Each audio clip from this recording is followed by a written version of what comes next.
Welcome to selfdiscoveryradio.com, where the orchard of wisdom is just ready for picking. We celebrate your why, the journey that you've taken that inspires someone else. We support your services, we support your story. Come and be our guest, become a host, be an author with us. Come and see what we've got. Our next show is...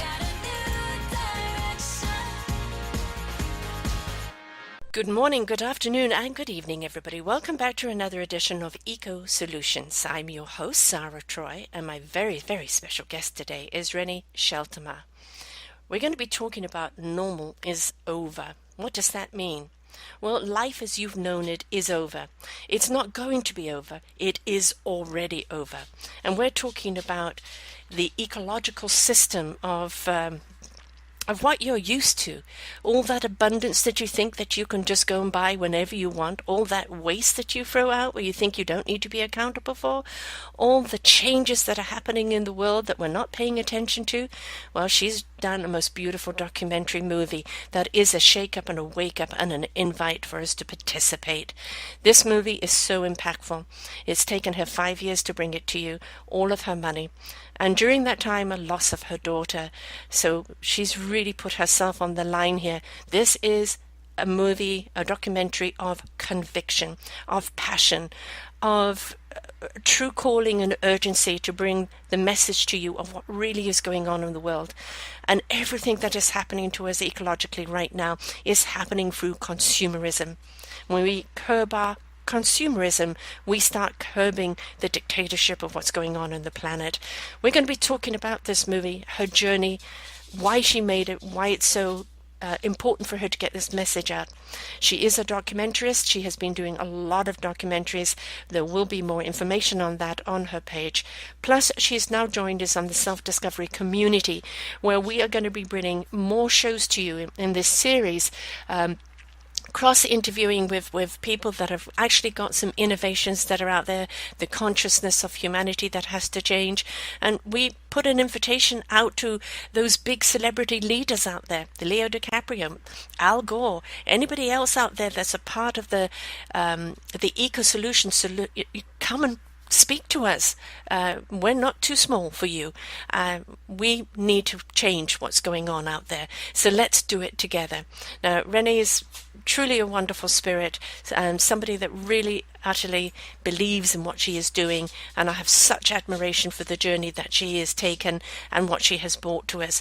So we're going to find out more about her why, and why this particular documentary that she had to do, that she literally put everything on the line, what this movie really is all about, and how we can not only share this movie and educate everybody as to what to do, but what we can start doing to make a change. Because after all, folks, it's not about what somebody else is doing for you. It's what you're doing for yourself, your community, and your planet. So welcome to the show, Renee. Well, thank you, Sven. Thank you so much. And I have a bit of an accent because I'm Dutch, but I'm supposed to live in South Africa. But thank you very much for having me. My pleasure, my pleasure. And don't worry about the accent. We've had many every accent on this show.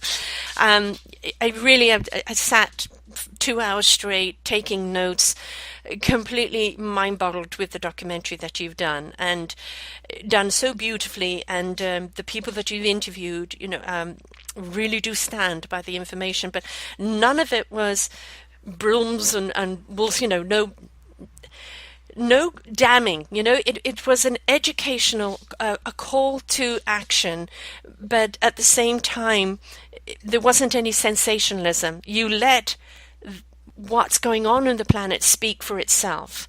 And that was what's so beautiful about it. You just showed what was going on, and you didn't have to CNN it. And that's what's so impactful about this movie. And everybody, please, you've got to watch it. You've got to watch it with your family. It will have an impact. What compelled you to tell this story? Now, let me just first tell you, last interview I told it at the very end, after an hour, where you can watch it. If you go to normalisoverthemovie.com or normalisover.org, you can watch the film from the website, or you can hold a screening or have an educational screening. I'll stop here. Why did I make this film? Yes. Well, first of all, I can look back. I'm not 21 anymore. When I was 21, I read the Limits to Growth.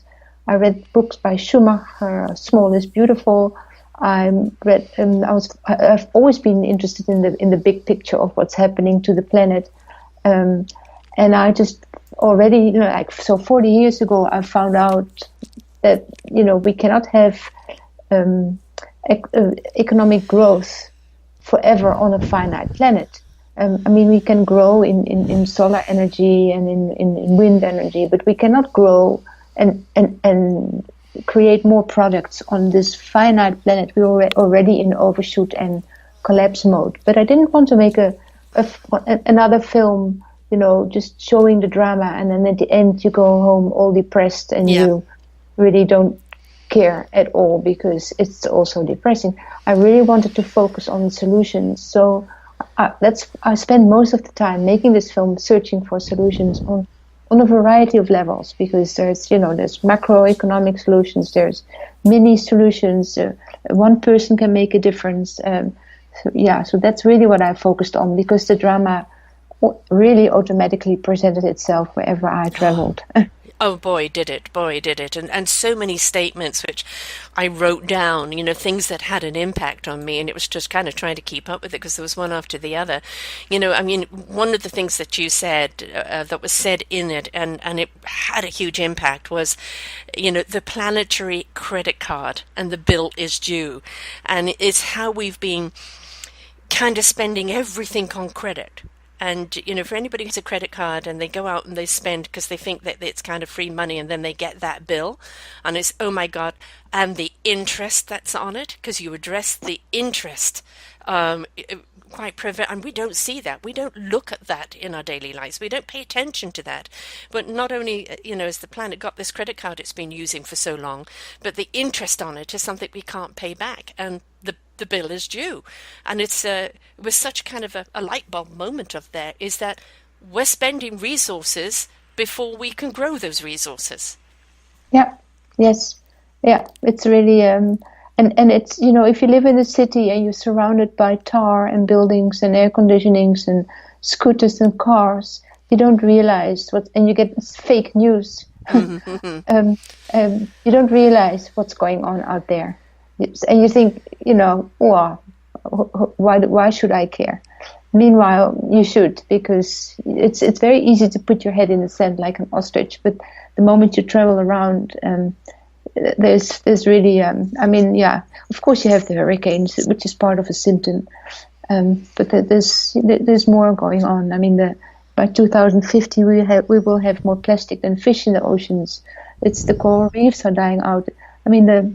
The analysis of the problem is what I really focused on first.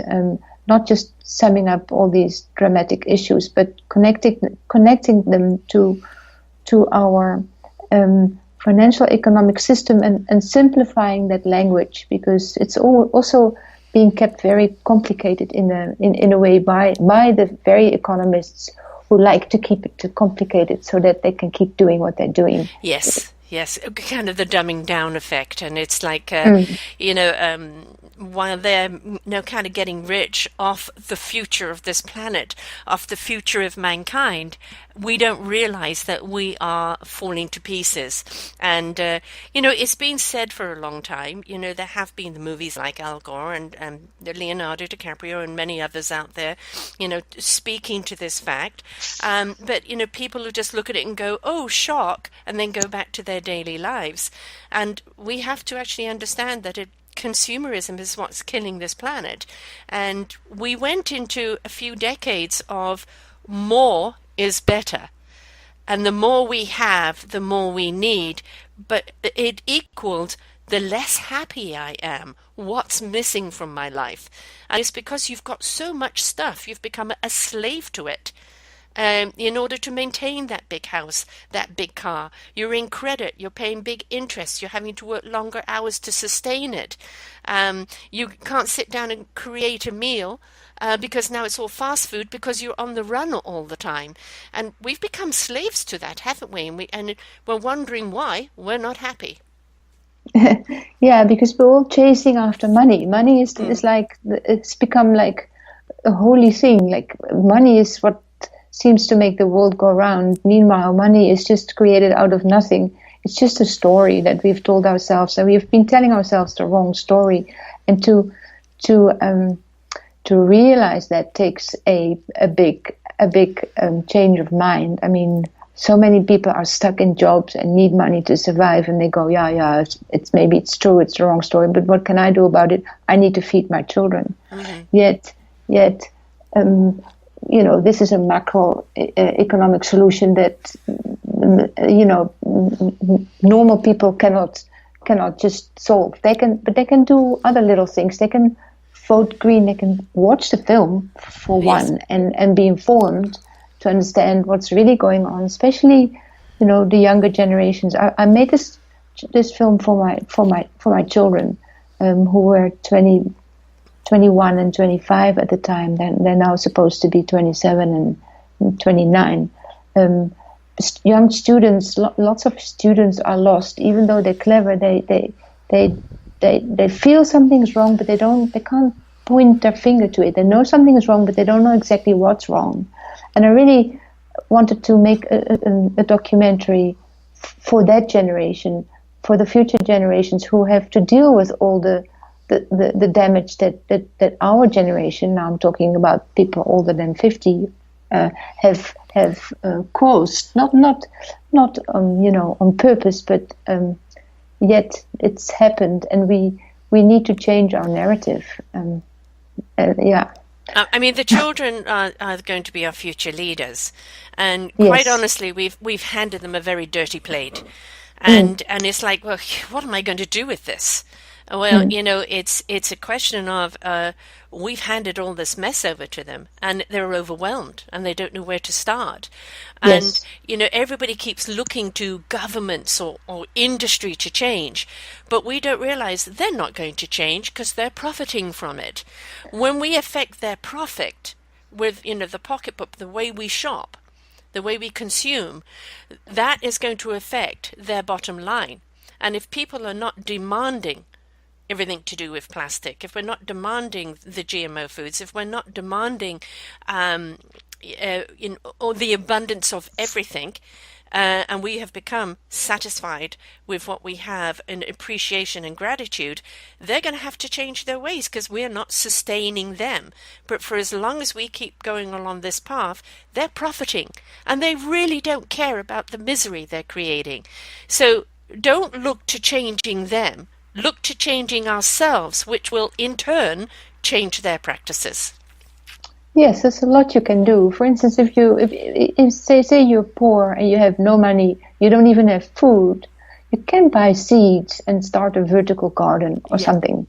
You can get together and if you're living in an area that's sunny, say let's put solar energy on our roofs or in a public garden and get our energy from that source instead of some public utility.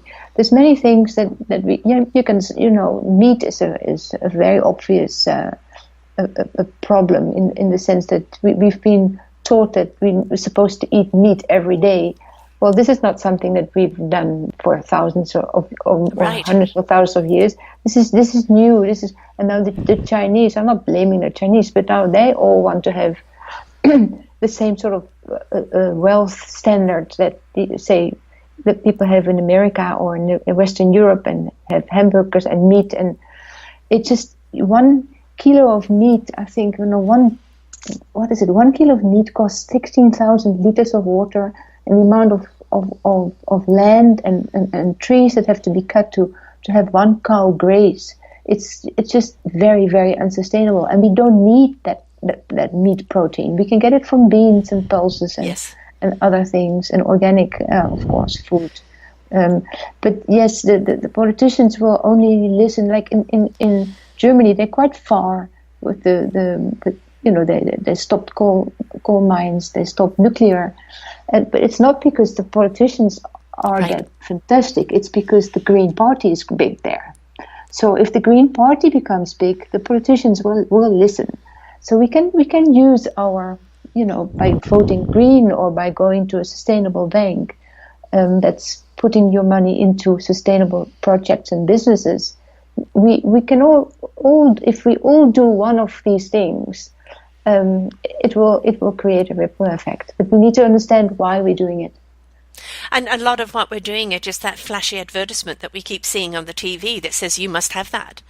And you know you don't need it, but that advertisement makes it so delectable that you've got to have it.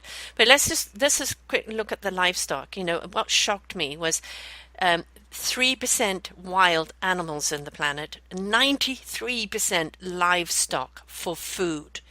And when you look at that, it's outrageous. And not only outrageous that we don't need this, but look at the ethics behind what they're doing with these animals. It's become a manufacturing plant, just animals packed in together, fed, ready for slaughter. There's no humanity about it at all.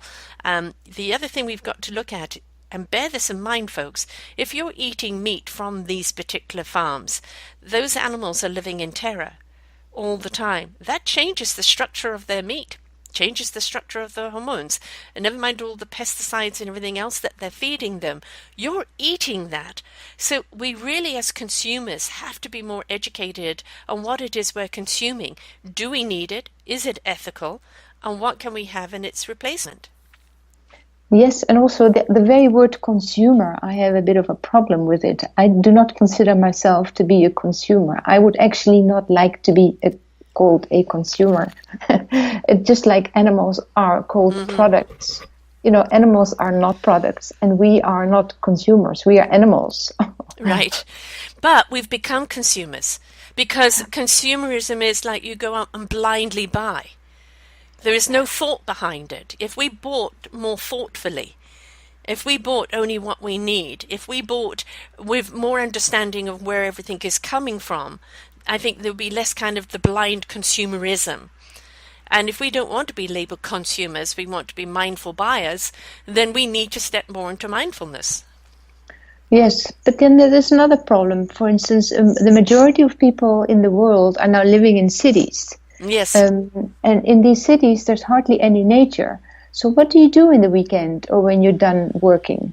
You go shopping. Yeah. So it's so the whole everything is geared towards it's like let's go shopping. It's not because we can't even go to nature. You have to search in a city where there's nature. So we need to recreate our urban spaces to have more nature so that we can go there and because the moment you're in nature and you see animals or insects, you forget about the plastic right.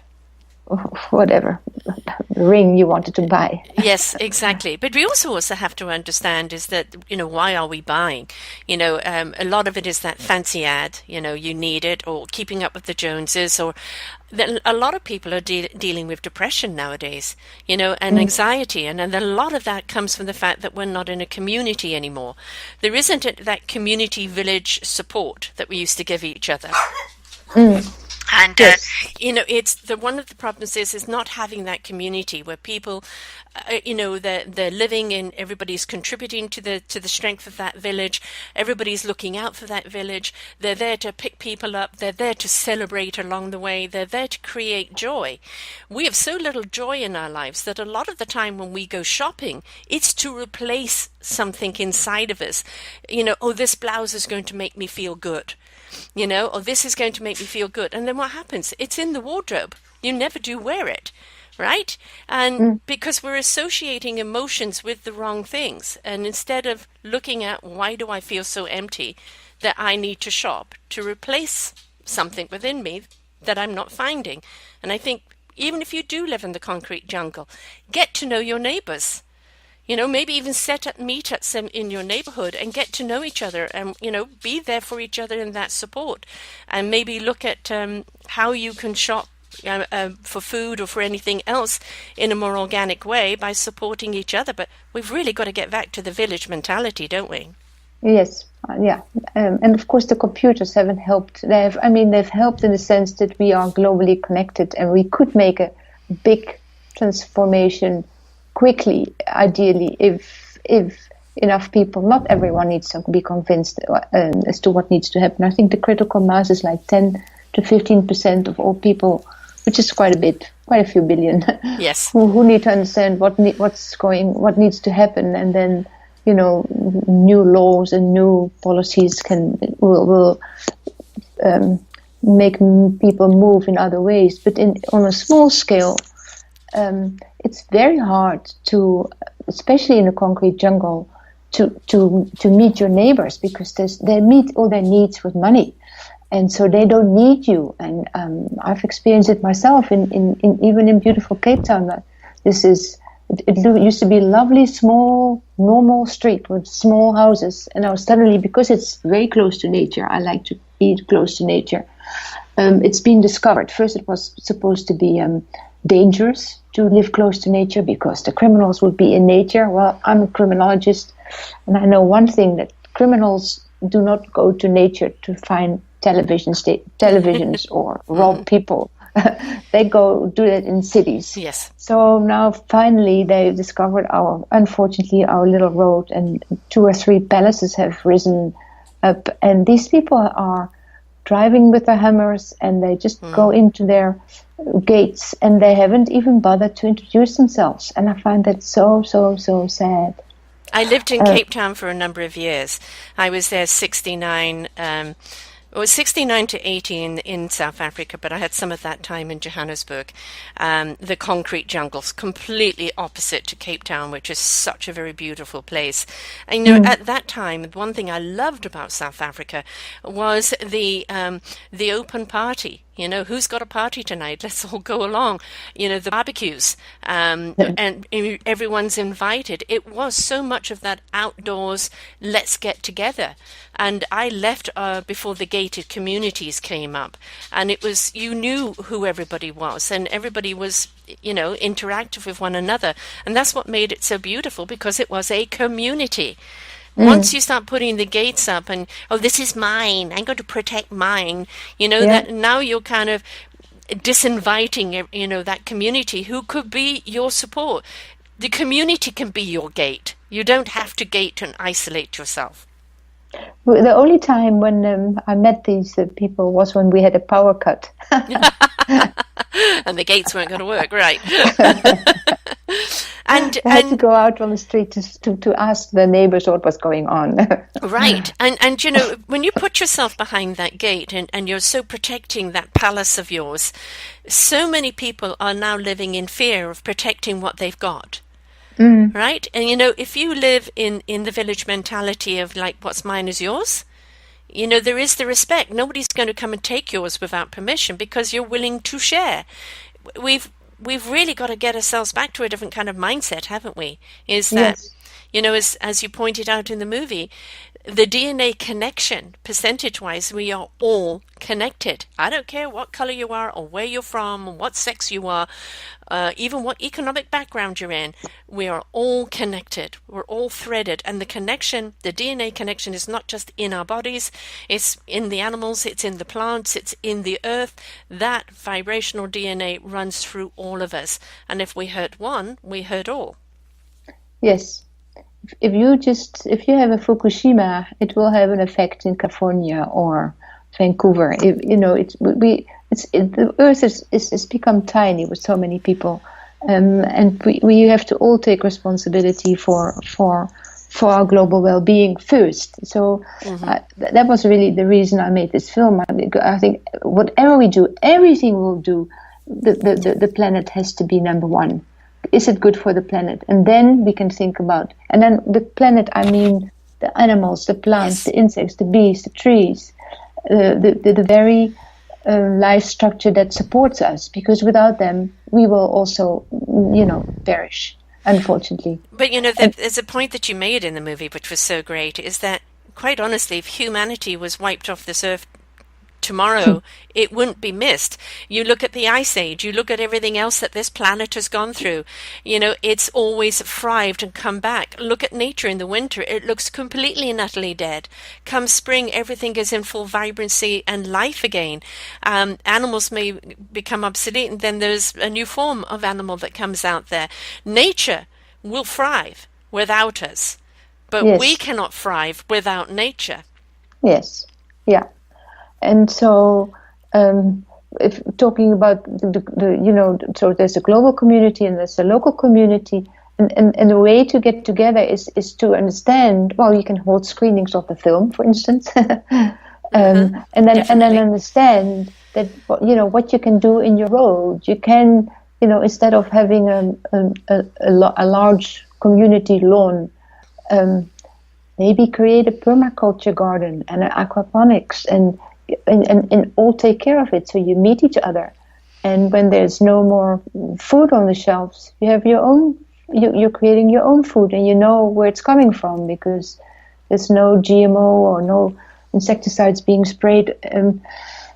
I think by you can create community projects that are helpful, or you can create a herb garden. There's so many things that you can do. It's like endless. And I try to find the most original solutions and the most important solutions and put that in the film and slowly move over towards the overarching financial economic solution, which is more for bankers and United Nations kind of people who understand the big picture and professors. That's part of a project that I envisioned that they would get together and to talk about this. How do we move away from this? No, not even move away. How can we create a parallel green universe? I mean, the current system is crumbling already, even though a lot of people are in denial. But there is no more economic growth. No, there's only economic debt. Yeah. And we're paying interest increasing. On the interest, and we are so in debt. Yeah, and we're indebted to nature, and so it's the climate, and it's hard for people to. If you haven't watched the film, then it's maybe difficult to understand that climate change. Of course, it's a big problem, and it's a manifestation of what we have caused, and it will get worse. But I always like to try and find what's causing climate change. How did we get here? Mm-hmm. Because if you understand that climate change is really a symptom, that species extinction is a symptom, that the rich getting richer and the poor getting poorer are all symptoms of a deeper problem. And I really, my search for solutions was really the search to try and figure out where did we go wrong? What is the deeper problem? What's the analysis of the deep problem? How can I simplify that language in layman's terms, so that once you understand what the actual problem is, then it's easy to implement whatever solution fits your talent or you like doing. Well, that's the thing, is that this is, we have to point out what's going on in the world to shake you up, to wake you up. But now we invite you to participate. And the participation is introducing new ways of buying. Like, as you say, 70% women make the consumer choices. They're the ones that are, that buy the food. If they become aware, plastic mimics hormones. The chewing gum that you're eating is plastic. The amount of plastic waste is in the ocean is killing all our fish. The plastic wrapped around that meat and that fish and everything is changing the structure of the food. Once we know this, it's got, well, I don't want my family to eat this. I don't want to do that. But half the time we don't know, because we're so much buying into all that advertising, and we don't really look beneath the veil. And with your movie, you bring awareness to the fact of what is going on, economically, the plastics, the everything. But it's an invitation to, now you know what's going on. Yes, you as one person can start making a difference, and that difference starts in the way that you purchase products, what you purchase, and your own waste. Because, if you look at the waste products that we have, especially in North America, it could probably feed Africa, and if we're buying more mindfully, we're not going to waste. And if we're not wasting resources. It's just we have to shift that thinking into something that is more sustainable. Sorry, let me just turn this off. Yeah. And our sustainability is not something we've been taught, because we've been taught for so long, oh, there's an abundance out there. We're going to keep growing. Well, as you pointed out in this movie, and all your experts have pointed out in this movie, we've reached the peak growth. We cannot grow anymore. We now have to preserve and sustain. Otherwise, there's going to be nothing left. So it's an invitation for people to kind of be a part of that sustainability, and we have to change our ways. So there is no if, and but that if we want a future here on this planet. And of course, there's growth in planting trees. There's growth in solar energy. There's growth in figuring out a small battery that doesn't use so many resources, and the resources that the battery is being made of should be recycled and upcycled. And there's growth in many sustainable areas, of course, but not in the economic growth. It's a false economic growth, isn't it? Because it's actually a debt economic thing. It's not a growth there. And we're talking about the growth of sustainability, as you said, in the replanting of trees, in purifying our water, in making sure that the water that we have is of better quality, of looking at new energy sources. And I've had the pleasure of interviewing quite a few people that are a part of that system. They're a part of that technology culture that are bringing these things to us. And again, we mustn't keep looking just to our government to support our scientists. One thing I've learned through doing this, it's the everyday man, like a woman, like yourself, who saw a need. You saw that people need to see what is going on, to understand what's going on, so you can empower them in the action they need to take to be a part of the solution. This is the same with many of the people who have now formed these beautiful, innovative technologies and solutions, and they've done it without government, without big backing. They've done it through people believing in them and getting behind these technologies that are part of the solution. So we have to look that we have the empowerment within us, don't we? Yes, and it's not like we cannot fix climate change by shooting some rockets in the air and having some chemicals in the air. That's not the kind of technology we need. I think we have all the technology to live beautifully on this planet already. But we can. Well, in America, is of course so dependent on cars. I just come back. I stayed in the Bay Area for 5 months. This year, I just came back last month, and I did everything by bike. And boy, did people look at me in a weird way.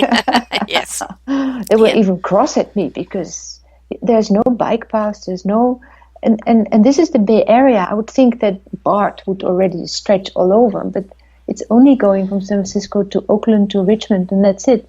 America can do a lot with public transportation. There's a lot to do. Yes. And also the corporations. There are a few corporations who are starting to understand that the resources are becoming scarce, and so they are. Some corporations are starting to play with these new models where they rent a carpet and then take the carpet back and then recycle it. Yes, recycle it or upcycle it, and then sell that carpet in a different shape or form. I think that's brilliant. Yeah. I mean, how many people, I want a new TV, I want a new this, I want a new that, and then what they do is throw it away and go and buy a new. I mean, I'm an antique lover. The older it is, the more history it has. I absolutely love that. And I've got a couple of friends that take old furniture and refurbish it and make it new again. And, we really need to be looking into that kind of thing. It's not being such a disposable society. We throw away far too much. Look at how many computers are just thrown in the system. And it's, where do you think all that plastic goes? Well, for instance, plastic is a derivative of gas and oil. Right. And a lot of people don't realize it. But I sort of noticed that as we run out of oil, plastic is getting abundant. It's getting fatter. It's all over. And why haven't people started to to stop the plastic factories churning out all this plastic. I mean, we need to go to the source, and of course then at shops they need to stop offering plastic altogether. Not even make people pay for it, but stop. Right. I mean, we all have bags. My grandmother, I went shopping with her, and we went with her handbag, and we used that handbag or that bag, and we the carried basket, it. right? The basket, exactly. yeah. You know, and you could use that basket over and over again, and meat and things were wrapped up in a kind of a brown paper. Your fish and chips came in newspaper. You know, yes, it worked perfectly all right for us. Why have we gone to this styrofoam and all of these disposable things that do not break down? And this is so very important about reusable. You know, is if you go to a place to get your lunch, take your own container. Have them put the lunch in that container. Your coffee in your coffee mug. You know, don't keep going for the disposable. Little steps. And if everybody does those little steps, we really are going to have an impact, aren't we?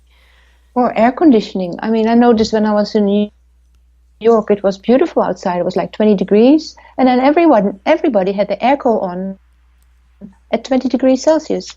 Right. That's just very puzzling. Yeah, Why do you need... I like the door open, you know, open up and get the fresh air. You know, the air conditioning goes on when it's 30 and you're melting. But yes, it's not necessary. What happened to fresh air, you know? We need that. But of course, if you're in a city with high rises, you know, how fresh is the air? You know, that's another thing. You can, this, you know, and I filmed 180 hours and I spent 3.5 years cutting it down to 10 hours. And those 10 hours for me was it that I thought, I'm done. If I die now, this is enough. I wrote down the narration. I typed it out, and unfortunately, nobody can watch 10 hours except my best friends and family who watched it for 2 days and encouraged me to continue. And that's when I started borrowing money and I already rented out my house to make this film. And then I spent another 1.5 years cutting it down from 10 hours to the current 103 minutes. It's not an hour and a half.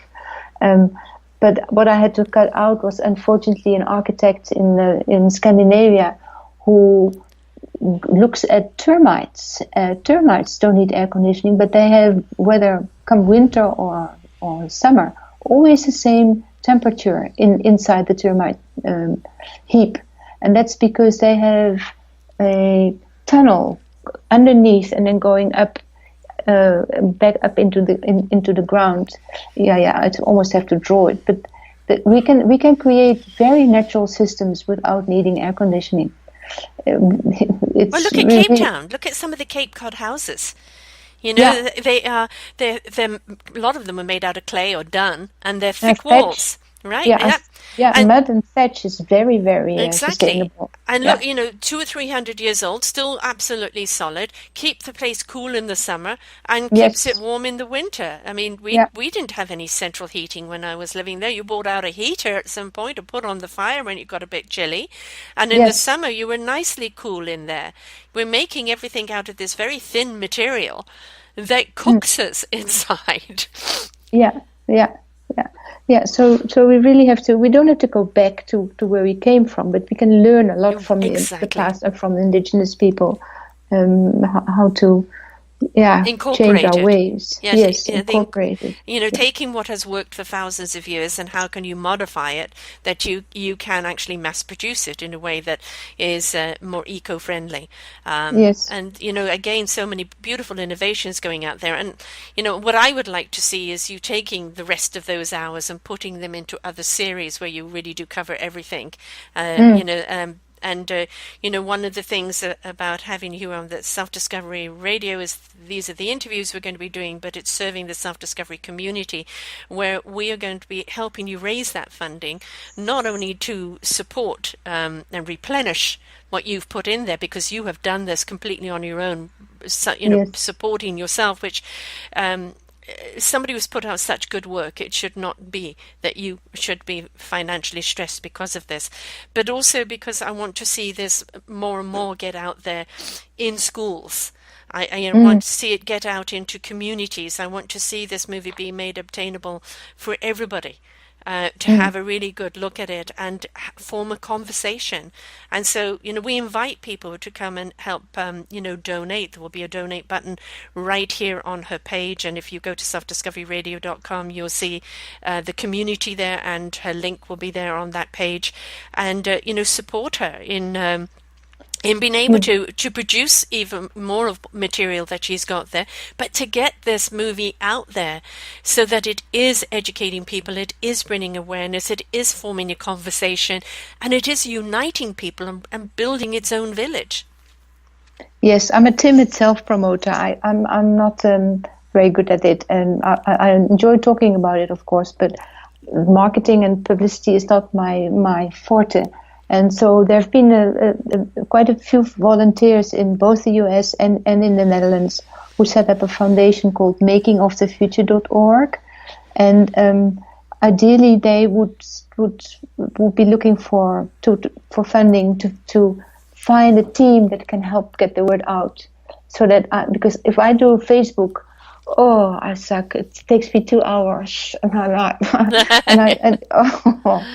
to tweet is even worse. I don't understand the difference between retweet and reply, and some people, and especially young kids, they do it and it goes fast and it gets out there. And this is not something I really want to do. I prefer to get my hands dirty and into the next project and the next movie. Right. Yeah. So the more we get behind you, the more you can bring us more wisdoms with more documentaries out there. So, we not only need to honor the fact of the years that she's put in this, and bear in mind she did lose her daughter during this, and that. Her name was Lisa, and she was 25 when she died, and she died 2 days after the film was completed, and I lost a whole year grieving. I just couldn't. I lost my memory. I lost everything. She lived with me. She actually helped me create the film during the editing stage. She made all the animations. She transcribed all the interviews with the professors. She would feed me when I wouldn't stop editing. So she wasn't just my daughter, but she was also my partner. And it was her wish to be my partner. I thought after she had finished her studies, she would go out in the world and work for as a creative designer for a World Wildlife Fund or something. But she said, "Mom, we have to make this movie into a movement. I want to help you." And I said, no, you have to go out there. And then after a few weeks, she just kept going. "Mom, I want to help you." And then I thought, okay, all right. Children have worked for parents, and if parents force children, it's bad. But if children really want it, then and I paid her for her work. And so she's the assistant director, and I opened up the film after it was locked, and because I already dedicated to all future generations, but now I also dedicated to Elisa Emily, she was called, because she, there's humor in the film, and and both the children are a little bit in the film, maybe 2%. It's not about me or the children, but it's a personal journey searching for solutions. So both my daughters, I have fortunately one daughter left. They're both in the film. It starts with Lisa overlooking the burnt mountains of Cape Town when it was the hottest day ever recorded that day.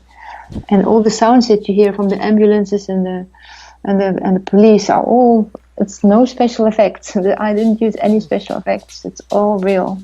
Yeah. And what a beautiful gift that she gave to you, and now that you are giving back to her. And this movie will always have a great deal of her heart in it. Not only belief in you and what you're doing, but wanting to be a part of it. And that's a beautiful gift. And the fact that even after a loss like that, many people just become crippled. But that you took your time to grieve, and then it was, no, I have to continue this project because she's too much a part of it.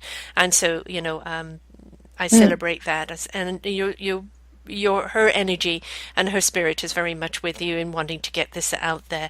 So that's and that keeps me going. I mean, it's the message. I'm really about the message. This is not about me, but the message is I've had so many standing ovations that I feel encouraged to carry on till the word is out. And ideally, I want to get the word out within 3 months and then get on to my next project, if possible. Yes. Yes, exactly. There was a statement that was made in here that had another impact on me, and is that it would take $200 billion a year to save humanity. But nobody's putting that money up front, but they rather spend $400 billion on military aircraft. I think we've got things wrong, folks. Military aircraft is all about killing. $200 million is about saving humanity. And, it really is a lot to do. What are we going to feed? What are we going to demand? What are we going to get behind and not let go of? And the only way you're going to get that $200 million a year to save humanity is by every single person on this planet stepping up and saying, this comes first. Yes, the planet should come first in whatever we do.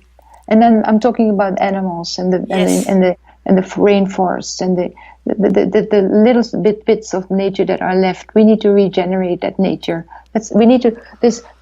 We have destroyed so much. We have 1,000 years of work in front of us, and all the unemployed can get to work and do this with a different money system. But that's maybe too specific. But that's another show. A dream. Yep, no, that's another show that we will do. As we said, we're going to bring you a series, and we will actually do a show on the economics around this, and actually talk to the financial. And I'd love to have some of the people that you've interviewed maybe come on and explain it even more.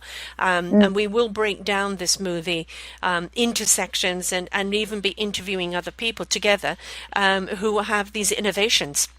Yes. And part of the solutions, because this is what it's about, folks. And if listening to this, you know somebody who's got an innovation out there, a system or a technique out there that you see is working, and you want to share it, this is the platform that we have for you here. Come and share it, because every drop in the ocean counts.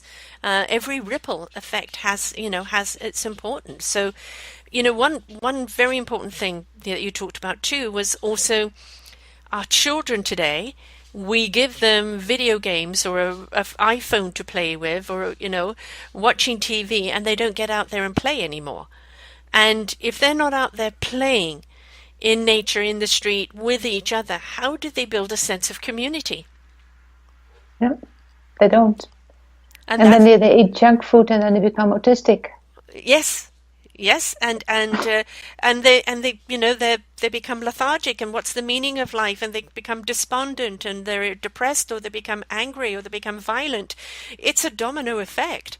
If a child is out there interacting with nature, interacting with animals, respecting the animal kingdom, respecting growing your own food, even if you, as you said, vertical, or growing herbs that you can grow in the kitchen on one wall. Having your kids help cook with you, go shopping with you, help prepare a meal with you, eat together in gratitude of each other and the food that you have, you're changing that whole approach to life, and it starts right from when they're young. It's so much fun. I'm obviously taking the little bit of grass out of my garden in Cape Town, and my oldest daughter has a grandson, and boy, he doesn't need any toys. He loves digging in the earth and picking fruits and just being there in the garden with sand and they don't need any toys. No, it's like a kid. You can give them all the big latest things, but give them a cardboard box, and suddenly they're a pirate. They're this, they're that. I mean, They don't need it. They don't need any of those plastic toys. No. They need imagination, and they need the freedom for their imagination to be free. And as you say, going and getting dirty, going off to petting zoos or having animals yourself or visiting farms. It's all about getting out there and showing them nature and respecting nature and wanting to preserve nature. And how can we teach that if we don't go and take them out and show them that? Yeah, the zoo is a difficult subject, but that's another. Yes, lots of shows here that are going to be coming up on this, and we need to raise that collective self. We need to look at togetherness. We need to raise a heart consciousness, and we need to do it now.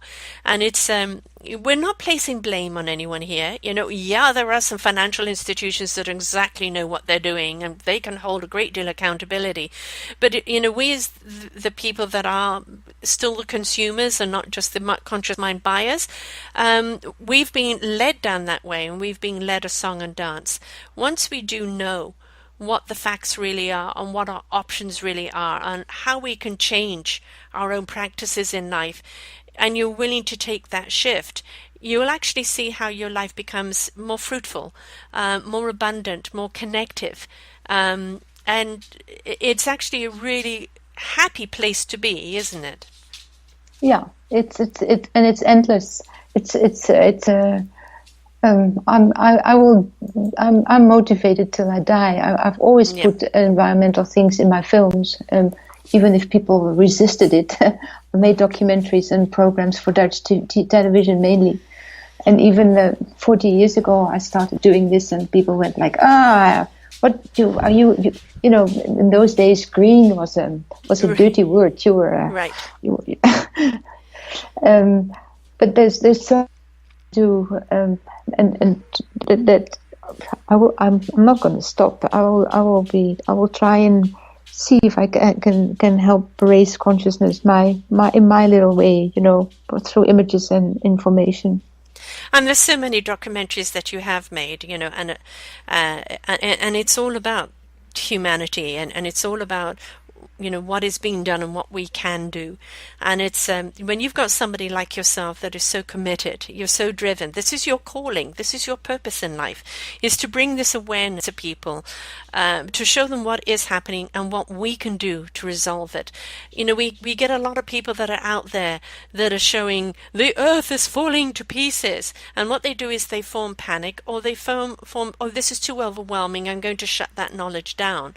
When you speak to what is going on, but this is what we can do to stop it or change the tide, now you're empowering people. And this is what you do. You state the facts, but you give the answers. And that's the beauty of it. And now it's a question of the listener, the people that are watching the movie, to realize, yes, that invitation is to you. It's to you and your family and your community.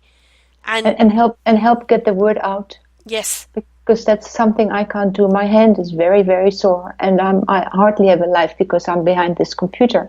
And I really would love some help to get the word out, in a big way. Ideally, I'd like to get this film out like a Michael Moore film. In 3 months' time, bam, it's out in the world. Right. So I invite that financial donator to say, look, here is this amount of money. Let's get it into as many schools and as many communities as possible.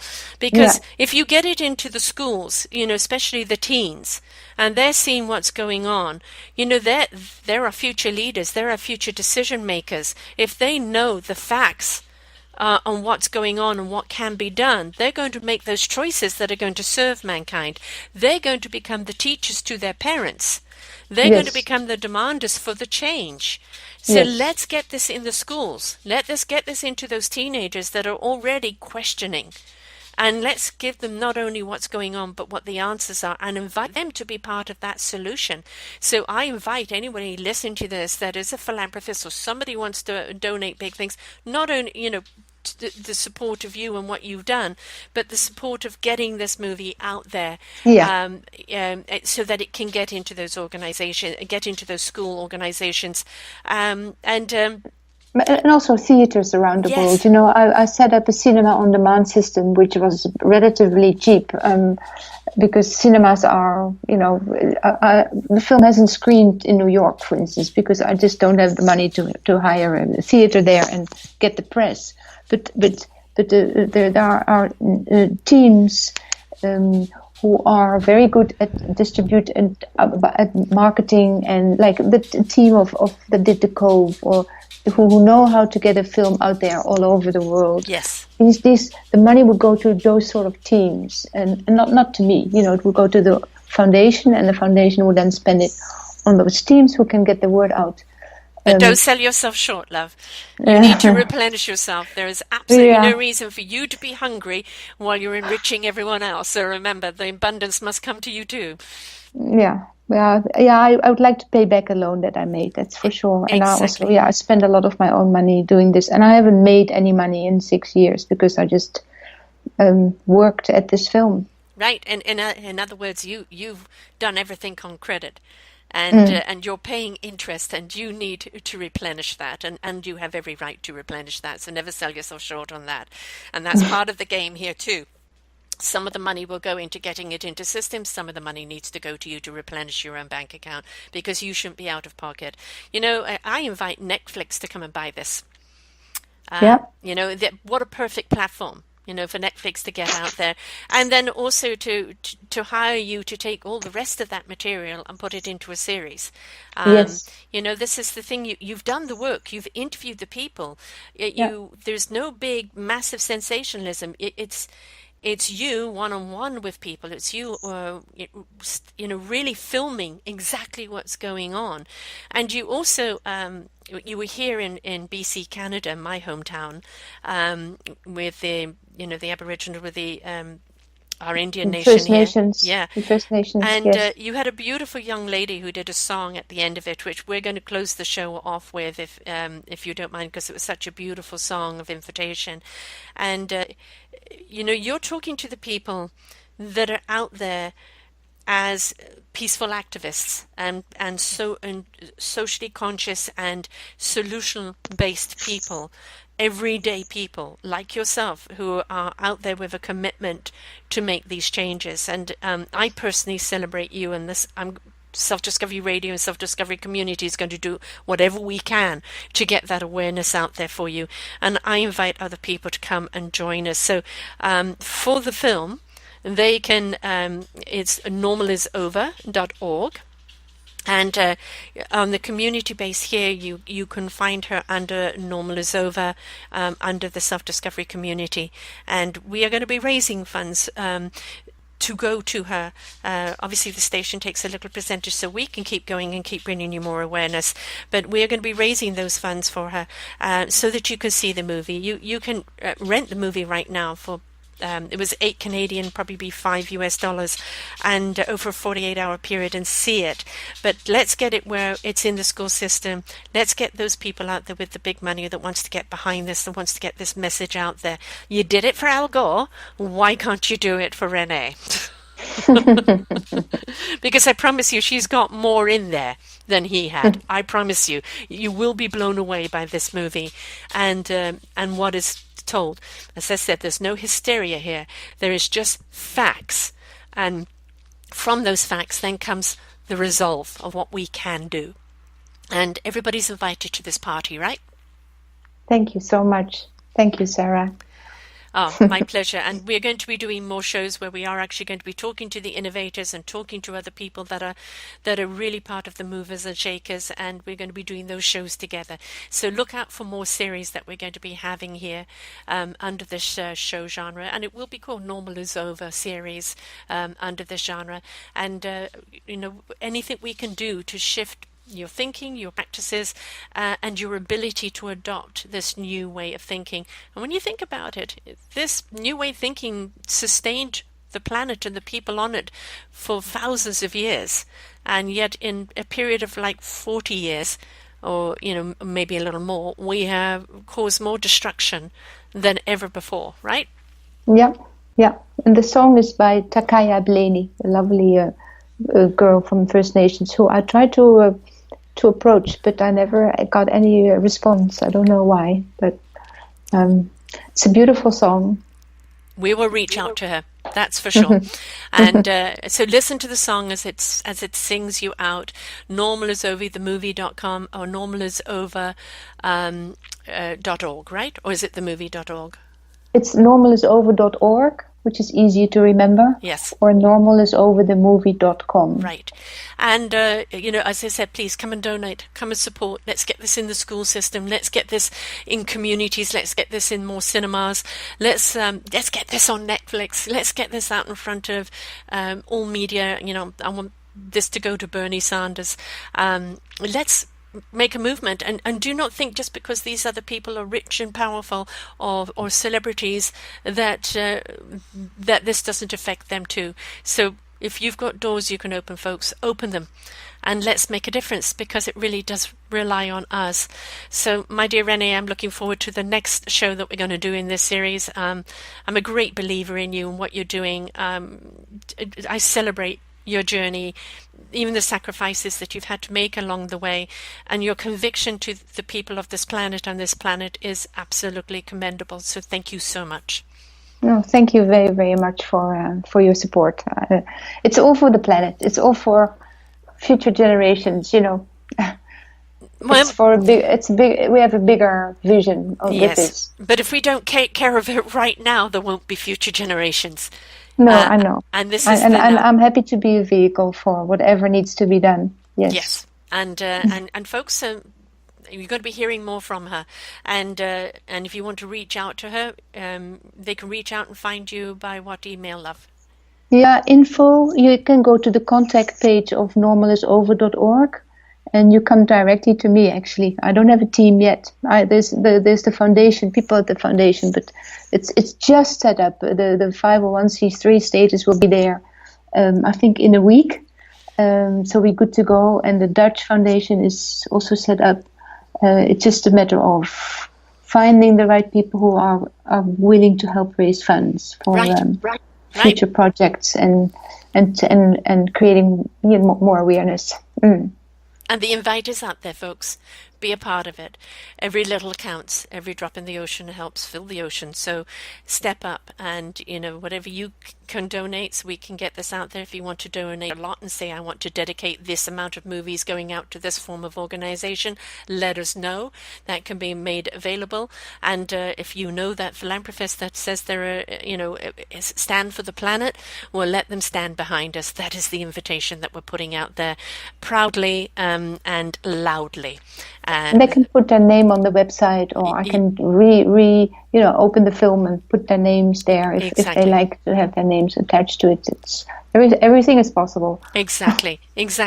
And it's good to know, let people know that this is what you support. So stand tall for something and stand proud.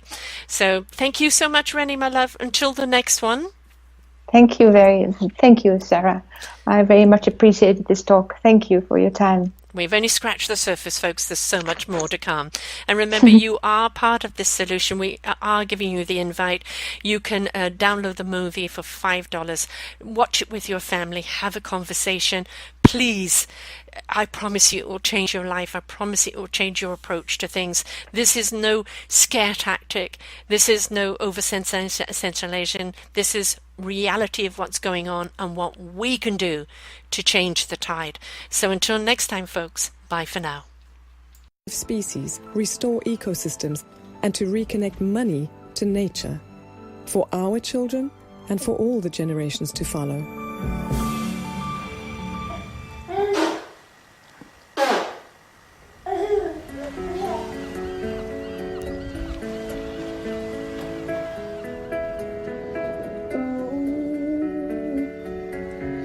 Shallow waters I can't see your clear waves lapping at my feet.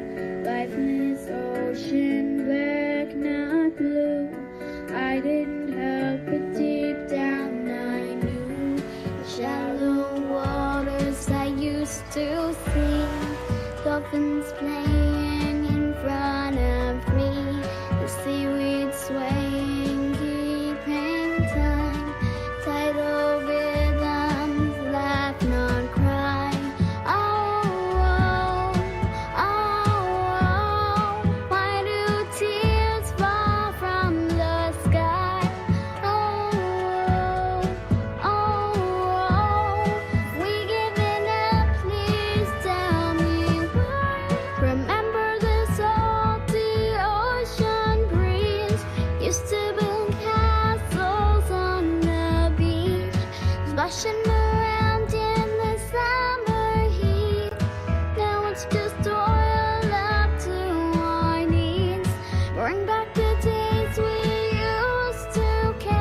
For more wonderful shows like this, please go to selfdiscoveryradio.com, podcasts, and see our lineup. And if you wish to support us, we have a funded button.